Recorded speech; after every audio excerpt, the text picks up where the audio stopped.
Assalamu alaikum class 6. I hope you all are fine and safe at your home. Today is 28th of January 2021 and the day is Thursday. This is your history lesson. According to our pattern, firstly we will revise our previous lesson and then we will move on to our next lesson, and today we are going to start our new chapter as well. Wow. Okay. Who will tell me about the previous lesson?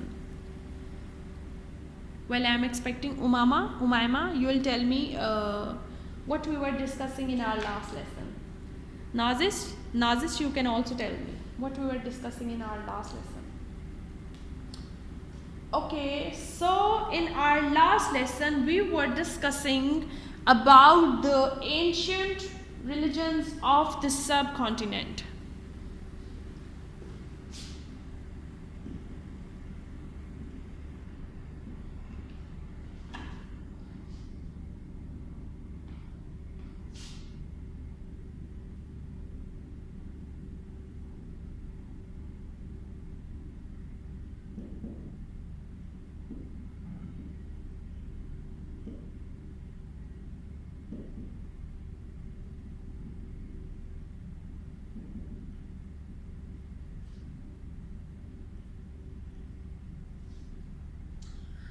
Okay, so what includes in the ancient religions? Firstly, we are going to talk about Hinduism.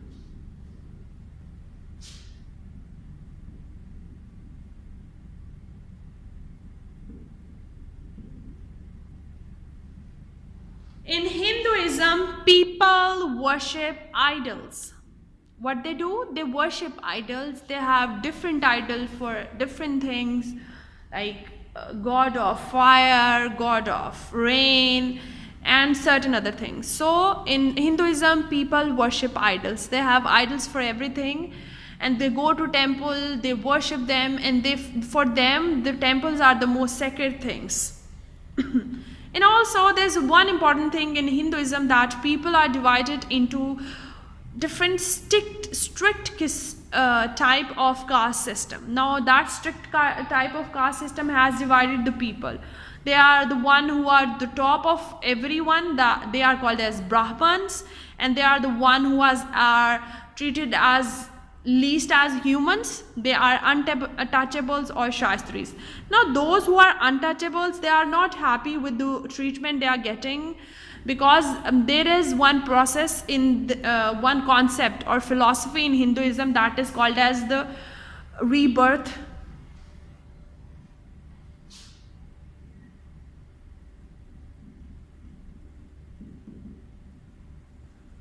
According to this concept, if you do good deeds in this life, you will born in a better caste next time, and if you do bad deeds, you might be born as untouchable. So being untouchable is kind of a punishment for them, so the people of that very sect were not feeling good.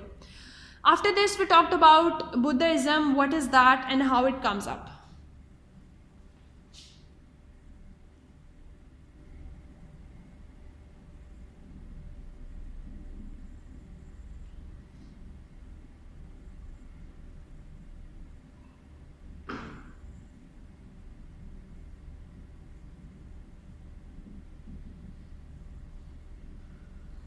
So Buddhism is actually a religion that talked about the meditation, that talked about the enlightenment of life, that talked about the peace and calmness and tranquility in your soul. In this religion, there is no strict caste system as it was in Hinduism.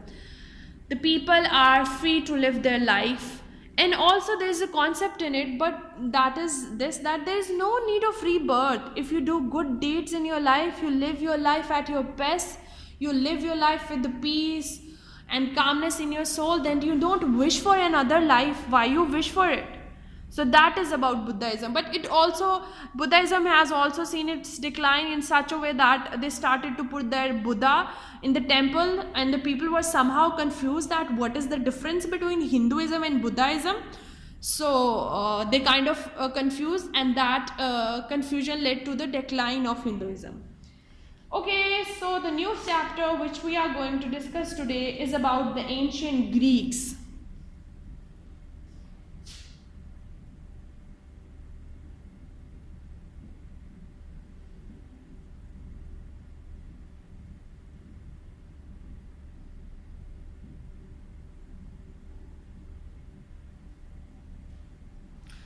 So before discussing about the ancient Greeks, we are going to learn who was Socrates and what were the teachings of the Socrates and how what were those trials that led to the death of the Socrates as a punishment. So let's do it.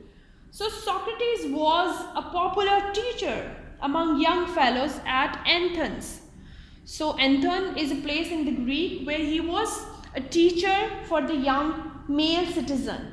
He used to debate, used to do debate with them on different topics. They talk about the power of human reasoning to solve different problems. What they were basically focusing, the power of reasoning.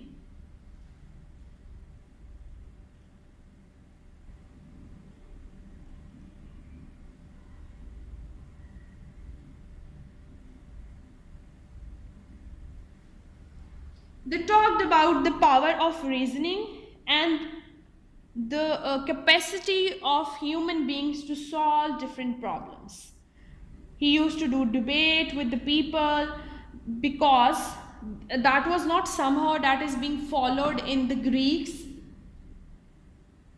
He used to talk to people about human reasoning to solve problems rather than the intervention of the Greeks, because in Greeks they were not focusing on the reasoning system.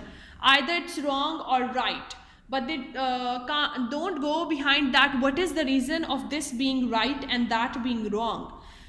That is what he was teaching the people. He was teaching the people to find a reason to mark anything as right or wrong. He claimed that every person is capable of making the personal choices and he can lead them to the happiness as well. And with those personal choices, the person can lead to the happiness as well. According to him, if any person has good knowledge or wisdom, so that person can make the better choice. When you have good knowledge or you have good reasoning for anything, you got a good reason for yes or no, that's how your life become easy. But doing this, he made more enemies because the society in which he was living, that was totally against his teaching. He actually didn't agree with the most of the people of the Greek, and that's what made the enemy. Was the main reason of his enemies. Most of the enemies. He actually claimed that best decisions are not when there is a majority of yes or no, but the best decisions are when you got a best reason for it. So according to him, the best decision is the one who was not with the majority only. The best decision is the one where you got a power of reasoning. You got a reason that either it's wrong or either it's right. You are going with that party or this party, but why are you going? You must have a reason. But most of the people were not of this opinion. So that's how there were so many enemies of the Socrates. And that will be explained that how the decision of majority leads to the punishment and end of the life of the Socrates. If we talk about the trade in the Eastern Mediterranean, it actually increased at the end of 700 BCE.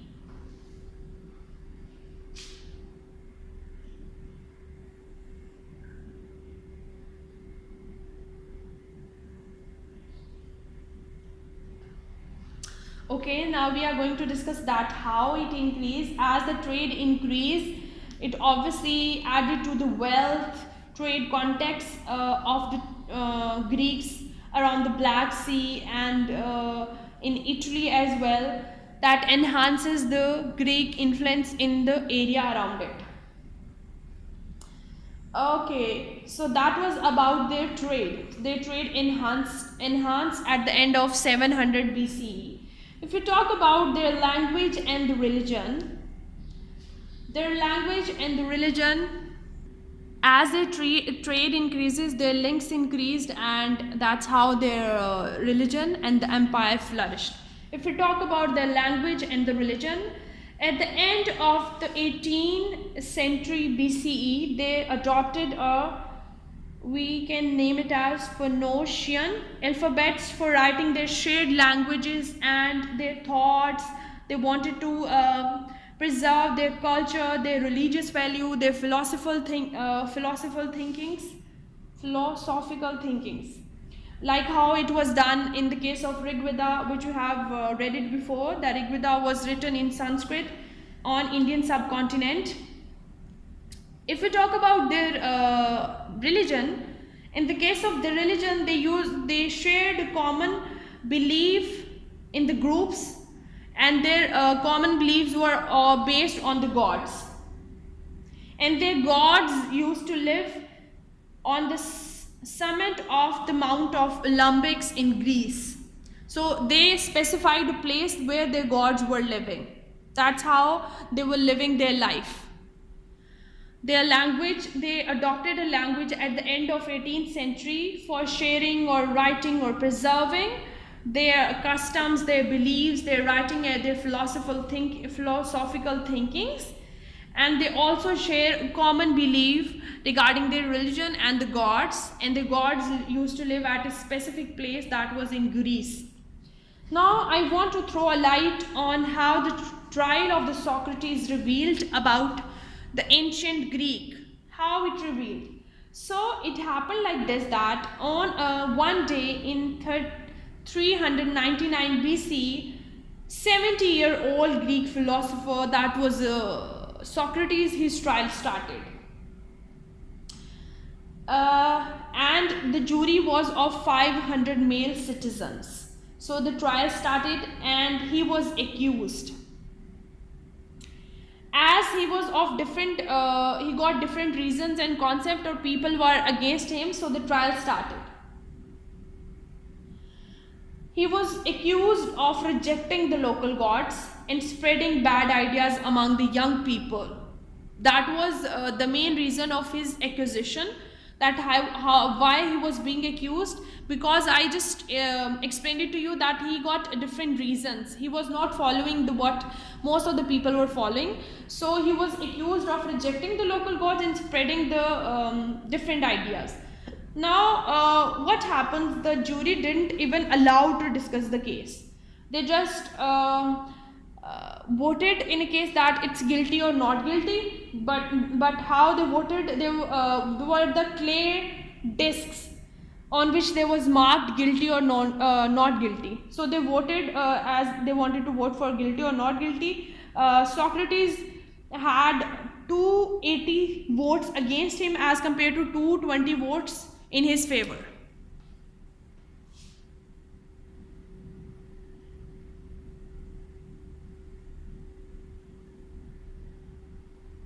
Okay, so he was given, obviously he was proved guilty because more number of votes were against him.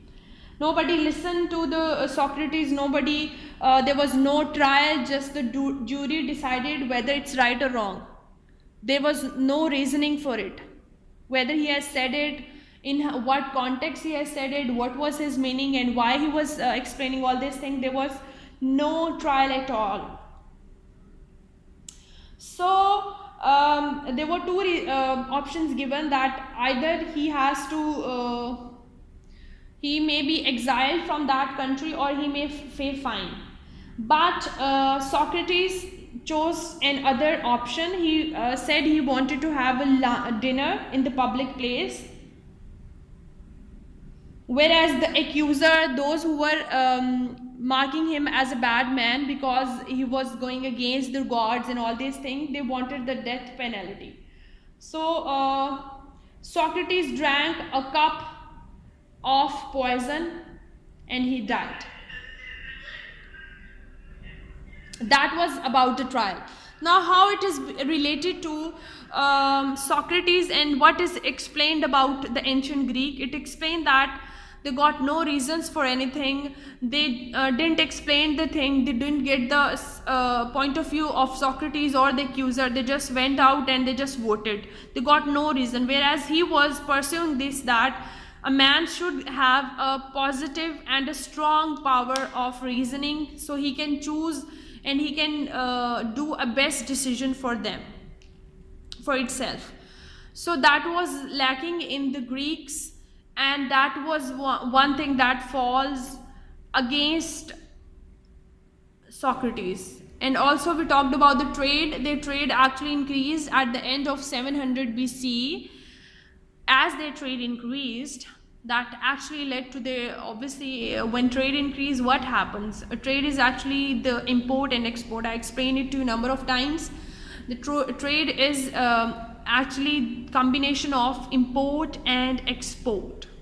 So let's suppose if the import of the country increases and export of the country increases, what do you think?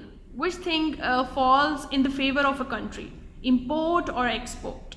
Yes, it's export, because when you are selling so many things to other countries, you are getting that money back into your country, and that's how your economy flourish.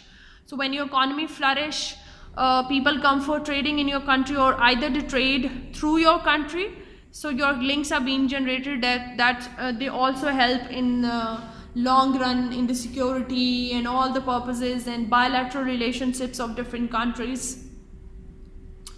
Then we'll also talk about the language and the religion. If you talk about the language, at the end of 18th century, they discovered a language which they were using to share their common beliefs, their customs, their values, like it was done back in times when the Rig Veda was written in Sanskrit, and it was about the Indian subcontinent. Well, they were also following the religion that was about praising their god, and they specified a place for their gods, where their gods were living, and they were there. That was in Greece. That's all for today. For today, you have to do a reading of page number 82, 83 and 84. While doing the reading, you have to note down the points as well. How you can note down the points? You have to read it. Either you can highlight the important points, or you can underline it, or also I always appreciated that you can write the important points in your notebook. What happens when you note down the important points? Like, see, your exams are very near, so you just need to revise those important points. When you revise them, all the concept is being revised as you have written those concepts in your own language. In your own language, you can say in your own sentences that how you got the understanding of that concept. That helps you, and by reading, you can read those important points, and also you can read your book, and that is a quick revision, and you are good to go. So that is a good thing to do. I'm expecting all you to submit your assignments on time, and one thing to mention here is do your work neatly. If you are doing it on Word, that's fine, that's great. But if you are doing it on your copies, so do it neatly. Neat and clean copy is your representation.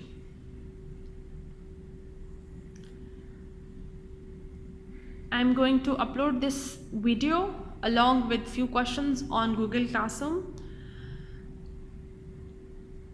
Check that assignment and solve it on time. That's all for today. And still, if you find any difficulty, you didn't find answer of any question or anything you didn't understand, so you can always contact to me. I'm always here to help you out. Allah Hafiz class. Happy learning. Bye. I'm mentioning the page number on the board. Page number 82, 83 and 84.